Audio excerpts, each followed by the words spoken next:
तृप्यन्तु पितरः सर्वे मातृमाता महादयः अतीतकूलकोटिनां सप्तद्वीपनिवासिनां ये के चास्मत्कुले जाता अपुत्रो गोत्रिणं मृताः। ये है क्या? तो ये आप नोट डाउन करना है तो नोट डाउन कर लीजिए। आपको पता है तो बहुत अच्छी बात है, नहीं पता है तो अवश्य आज आप यह वीडियो पूरा देखिएगा।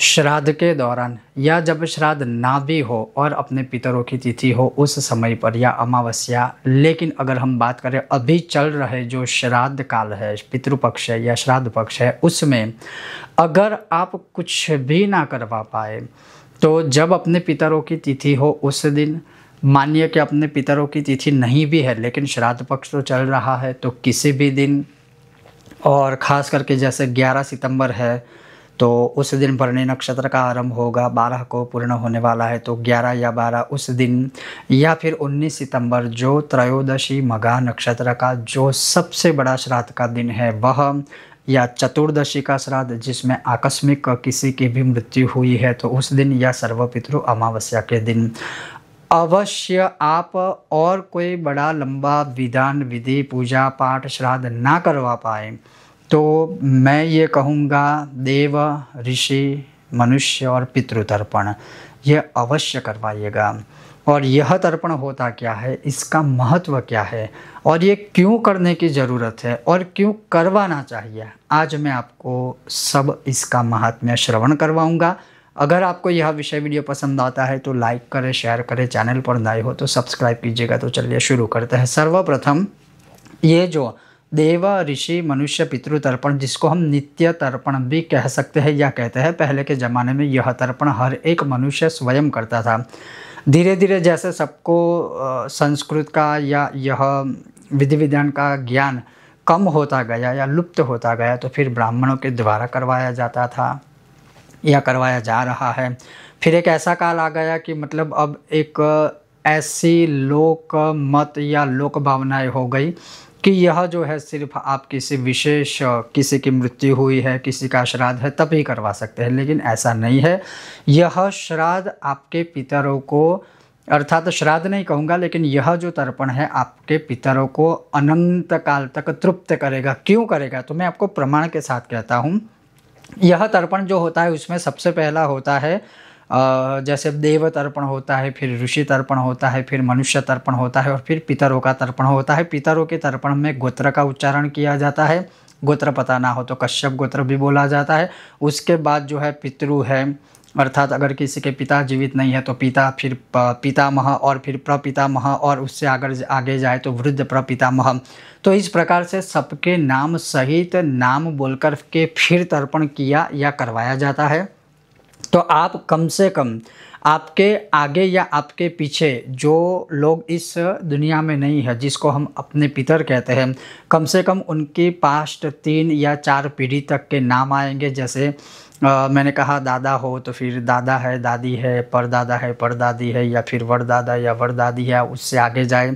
उसी प्रकार से माता के साइड से, अर्थात जो हमारे मामा होते हैं या नाना होते हैं, नानी होते हैं, परनाना परनानी होते हैं, अगर कोई परिणीत है और अगर उनके ससुर जिंदा नहीं है तो उनका भी नाम होता है। भाई बहन बुआ, बहन आ गई, बुआ आ गए, गुरु भी आ गए, शिष्य भी आ गए, अस्मद आप्तजन, अर्थात आपको जो दुनिया में सबसे प्रिय हो और वो इस दुनिया में नहीं है तो उनके भी नाम का तर्पण होता है। तो मानिए या समझिए आप एक तर्पण मात्र से ही कितने लोगों को तृप्त करते हैं। ये बात हुई, मैं कुछ आपको सिर्फ बहुत ही संक्षिप्त में इसका आपको कुछ मैंने विस्तृतीकरण कहा। फिर जैसे एक देव तर्पण होता है तो देव तर्पण में होता है ब्रह्मा तृप्यताम, विष्णु तृप्यताम, रुद्र तृप्यताम, प्रजापति, देवा, छंदागुसी, वेदा, ऋषय, पुराणाचार्य, गंधर्वा, ये सब हो गए। उनके नाम बोल करके फिर तृप्त किया जाता है तर्पण के माध्यम से। उसके पश्चात होता है मनुष्य देव तर्पण, जो है वह है उसमें जैसे फिर सनक है, सनंदन है, सनातन है, कपिल है, आसुरी है, वोडू है, पंचशिखा है।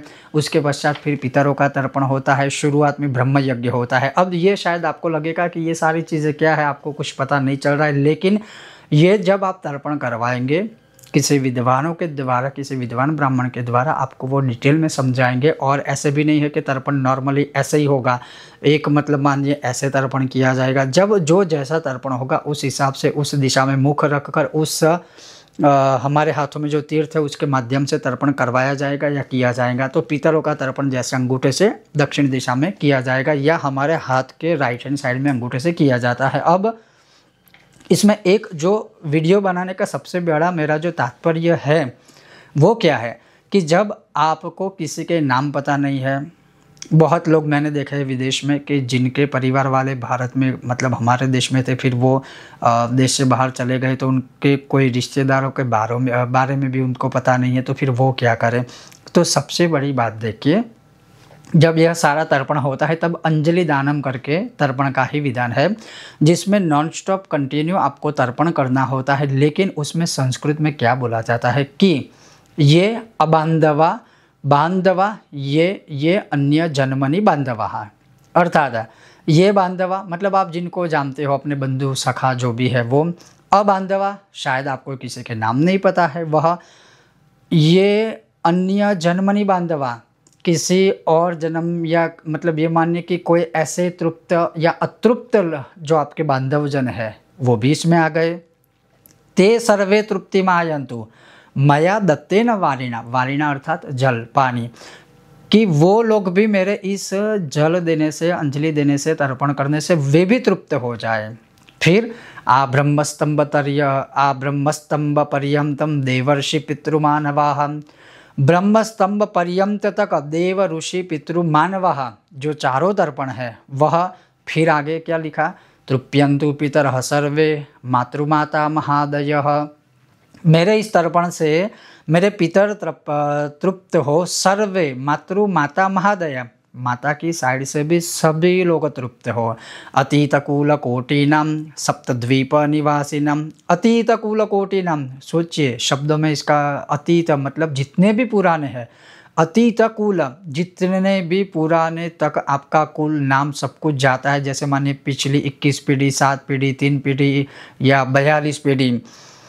सप्तद्वीप निवासी नाम, सातों के सातों द्वीपों पर कहीं पर कोई रह रहा है जो आपको पता नहीं है और उनका देहांत भी हो चुका है, वो भी आ ब्रह्म भुवनालोकाद इदमस्तु तिलोदकम, तिल और उदक, उदक अर्थात जल, तिल और उदक से मैं उनको भी तृप्त करता हूँ जो इस भुवन पर है, जो 7 भुवनों या सप्तलोक पर है, जो मैं जानता हूँ जो मैं नहीं जानता हूँ, वो सारे लोग तृप्त हो। अंजलि त्रयम दद्याता, मेरे इस 3 बार तर्पण करने से, अंजलि देने से, जब पूरा तर्पण पूर्ण हो जाता है ना, सबके नाम आदि सब आ जाता है, उसके पश्चात ये करने का विधान होता है।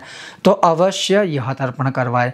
अब जो महत्वपूर्ण सबसे बड़ा जो इसमें एक विधान आता है वो क्या है, जिस जल में आपने तर्पण किया था या किया है, तर्पण हो जाने के बाद, ये अंजलि त्रय दानम हो जाने के बाद, उसके पश्चात क्या होता है कि एक नैपकिन लेकर या एक टुवाल लेकर या एक स्वच्छ कपड़ा लेकर उसके 4 कोने एकत्रित किए जाते हैं, इकट्ठा किए जाते हैं। उस जो 4 कॉर्नरों को, उस 4 कोनों को जो तर्पण किया हुआ जल है उसमें ऐसे भिगाया जाता है।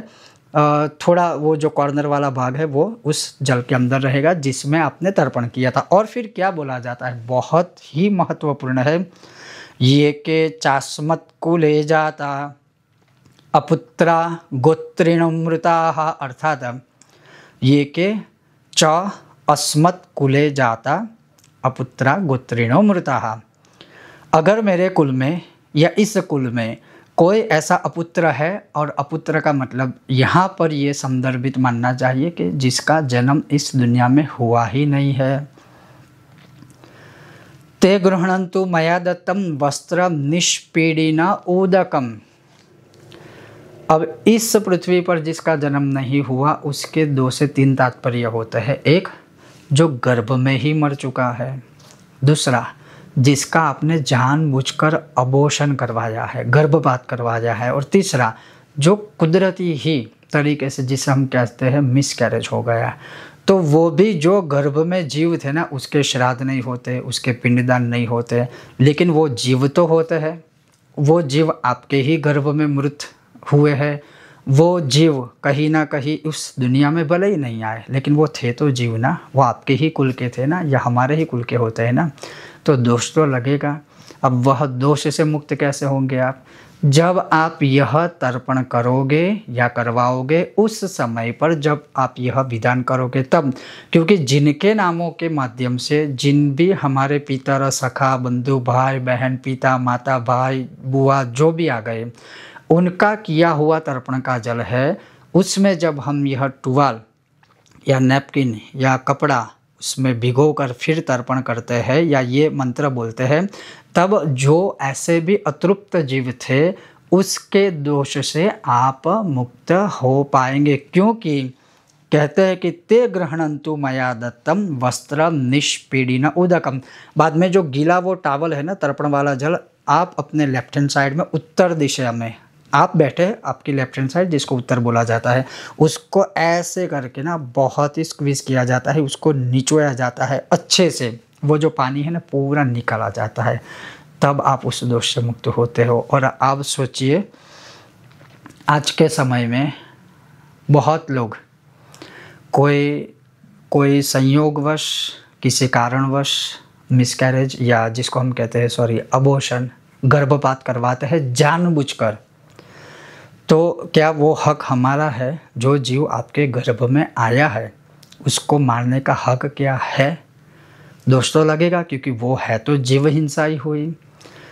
कभी ये होता है कि नेचुरली वैसे ही गर्भपात हो जाता है, मिसकैरेज हो जाता है, तो फिर वो भी तो दोष तो लगेगा ना, वो जीव तो है, तो वो दुनिया में नहीं आया है तो उसका श्राद्ध नहीं होगा, उसका पिंडदान नहीं होगा, लेकिन वो जीव तो है ना, वो आपके गर्भ में आया था, आपके कुल में वो आना चाहता था या आना चाहती थी, तो वो दोष कौन भुगतेगा? जो ऐसा करेगा उनको ही भुगतना पड़ेगा। तो ऐसे भी दोष या ऐसे भी जीव हिंसा के जो है ना परिणाम आपको पितृदोष के रूप में भुगतने ही पड़ते हैं।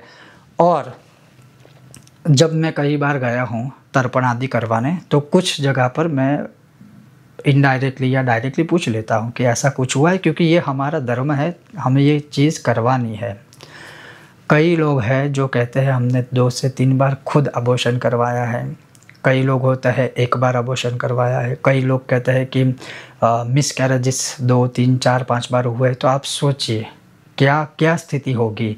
तो कहीं ना कहीं ये जो तर्पण आप करते हो उससे वो भी तृप्त हो जाते हैं। दूसरा सबसे बड़ा फ़ायदा क्या होगा, आप जब अपने घर में ये तर्पण तो आप घर में भी कर सकते हो, जब आप घर में तर्पण करेंगे तो वो जो जल जो वो टुवाल या जो भी कपड़ा है उससे जब स्क्वीज़ किया जाता है, निचोया जाता है, तब वो जो जल है ना उस ज़मीन के ऊपर, आपके घर की धरती के ऊपर, भूमि के ऊपर गिरेगा। तो वो जो धरती का भी कोई दोष होगा ना ऐसे जीवों की वजह से, आप उससे भी मुक्त हो जाएंगे। और ये कोई बड़ी विधि नहीं है, ये कोई बड़ा लंबा विधान नहीं है, ये कोई ऐसा श्राद्ध नहीं है कि कोई दोष हो तभी आप करें। ये कोई भी इंसान कर सकता है, कोई भी मनुष्य करवा सकता है। और ये वैदिक मंत्रों के साथ, प्रॉपर विधि विधान के साथ होता है। उसमें आपको यज्ञोपवीत भी धारण करवाए जाते हैं, उसमें सव्य होता है, जैसे यज्ञोपवीत यहाँ पर आएगी, फिर अपसव्य होगा, यज्ञोपवीत यहाँ पर आएगी, एक प्रॉपर विधान है।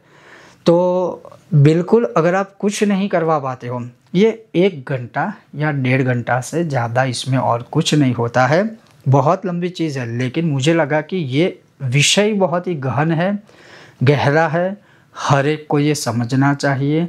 और मैं यही कहूँगा कि आप और कुछ ना करवा पाए तो ये करवाइए, और वो भी अगर संभव है तो आपके जो भी पितरों की तिथि आती हो, जिस दिन श्राद्ध हो उस दिन आप करवाइए। देखिए आपको 2 फायदे होंगे। सबसे पहला फ़ायदा ये होगा, आपने जिन ब्रह्म देवता को यह तर्पण करवाने के लिए आपने अपने घर बुलवाया है तो वो तर्पण भी कर लेंगे। और आप एक ऐसा समय निश्चित करिए जो कुतप वेला का टाइम है, जिसका वीडियो मैंने बताया था, उस समय में अगर आप यह श्राद्ध करवाएंगे, तर्पण करवाएंगे तो बहुत ही अच्छा होगा। या तो आरंभ हो या तो पूर्ण हो, उस समय में तो बहुत अच्छा होगा। दूसरा क्या होगा कि जिस ब्रह्म देवता को आपने बुलाया है तर्पण करवाने, उनको उसी दिन ब्रह्म भोजन भी करवा दीजिए, तो ब्रह्म भोजन से भी श्राद्ध तृप्त हो जाएंगे, मतलब पितर तृप्त हो जाएंगे, श्राद्ध परिपूर्ण हो जाएगा, आपने के पितर जो है वह श्राद्ध ग्रहण भी करेंगे। तो एक साथ 2 आपके बड़े बड़े अच्छे कर्म हो जाएंगे। तो निसंदेह अगर ऐसी कोई चीज़ हुई है, क्योंकि ये एक ऐसी भी चीज़ है कि देखो अगर किसी ने जानबूझकर अबॉर्शन करवाया है तो वो दुनिया को तो कहने वाले नहीं है कि हाँ हमने अनजाने में भी ये बहुत पाप किए हैं और एक बार नहीं कई बार किए हैं। वो किसी को कोई इंसान नहीं बताएगा। तो खुद को तो पता है ना कि ये चीज़ तो हमने करवाई थी, ये चीज़ तो हमने की थी, तो उसका गुनाह तो है, गलती तो है, तो फिर उसकी सज़ा कहे या दोष कहे वो मिलेगा तो मिलेगा ही मिलेगा, क्यों नहीं मिलेगा। वो भी तो एक जीव था, क्या पता वो जीव कौन था, क्या पता वो जीव कौन थी, क्या पता वो जीव अगर इस दुनिया में आया होता, आपने खुद अबॉर्शन नहीं करवाया होता तो क्या पता वो आपके कुल को क्या क्या दे सकता था या क्या क्या दे सकती थी। आप खुद सोचिए एक बार। और कई बार मैंने ये भी देखा है, जब मैं जन्म कुंडली देखता हूँ, पंचम स्थान देखता हूँ, और कई बार संतान के विषय में बहुत लोग कुंडलियाँ मुझसे दिखवाते हैं या मैं देखता हूँ, कहते हैं कि बच्चा नहीं हो रहा, ये है वो है। लेकिन कुंडली में जब हम देखते हैं तो हमें तो दिखाई देता है कि ऐसा तो हो नहीं सकता कि इनके योग नहीं थे, संतान तो होने वाले थे। फिर हम पूछते हैं कि आपने ऐसा कोई पाप किए हैं, तो वो कहते हैं हाँ 2 बार करवाया, 3 बार करवाया। तो आप खुद सोचिए, जब आपको भगवान संतान दे रहे थे आपने नहीं स्वीकार किया, अब एक समय आपका निकल चुका है, फिर भगवान आपको संतान क्यों देंगे, कैसे देंगे। तो ये थोड़ा सोचिएगा, गहन विषय है, लेकिन मेरा सुझाव ये है कि एक बार अवश्य तर्पण आदि आप करवा सकते हो या करवाना चाहिए। ओम गणेश, हर हर महादेव।